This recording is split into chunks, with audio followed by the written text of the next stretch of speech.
ஏய் வாடா குமரேசா, இங்க வா, இந்த பக்கம் வந்துடு, மறைச்சுக்க வா. ஏன் அந்த பிள்ளைய கூட்டினோடா.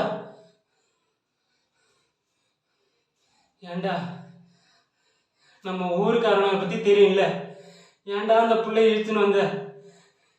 அடிச்சே கொண்டு வானுங்கடாடி. ஏன்டா இப்படி பண்ற? இதெல்லாம் பேசுற நேரமாடா. வீணு வீரப்பெல்லாம் வேண்டாம்டா. அந்த பிள்ளைய வீட்டுல கூட்டு போய் விட்டு வந்துடுறாடி. வேணாடா குமரேசா, சொல்லத்த கேளுடா. டேய் சும்மா விட மாட்டானுங்கடா, அடிச்சே கொண்டுருவானுங்கடா.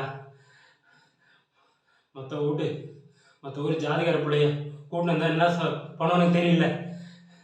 டேய் போன வாரம் கூட அந்த அந்த முனியாண்டி பையன் எப்படி வெட்டி கொண்டானுங்கல்ல தெரியல. டேய் அந்த பிள்ளைய கூட்டு போய் விட்டுறாடி. டேய் அவனுக்கு வர நேரமா இருக்குடா. போடா போடா போ. டேய் டேய் அப்புறமா கல்யாணத்தை பற்றி பேசிக்கலாம்டா. போடா டே. டேய் வர மாதிரி இருக்குடா. போடா குமரேசா, இந்த மாமா சொல்கிறத கேளுடா. டேய் இந்த மாமா பையன் சொல்கிறத கேளுடா. போடா டே. போ போ, சீக்கிரம் போ, சீக்கிரம் போ, சீக்கிரம் போ.